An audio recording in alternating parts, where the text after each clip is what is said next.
નમસ્કાર દર્શક મિત્રો, સ્વાગત છે આપનું જીટીપીએલ જૂનાગઢ ન્યૂઝમાં।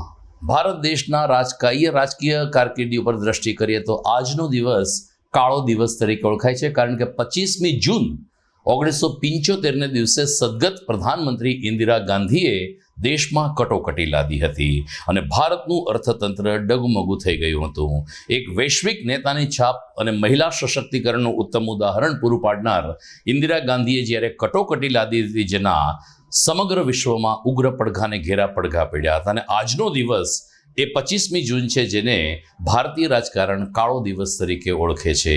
આજના દિવસે આપનું સ્વાગત। જોઈએ આજના મુખ્ય સમાચાર।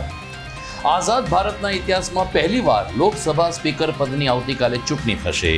વિપક્ષે પોતાની તાકાત બતાવવાનું કર્યું શરૂ। આવતીકાલથી 3 દિવસ રાજ્યભરમાં મનાવવામાં આવશે શાળા પ્રવેશોત્સવ। કન્યા કેળવણીને અપાશે પ્રોત્સાહન। કોકો બેંકના નેજા નીચે શહેરની 101 સંસ્થાઓ દ્વારા સાંસદ રાજેશ ચુડાસમાનો સન્માન કાર્યક્રમ ઉજવાયો। અને વોર્ડ નંબર 2માં 4 કિલોમીટર લાંબો સીસી રોડ બનતા લોકોમાં ખુશીનો માહોલ।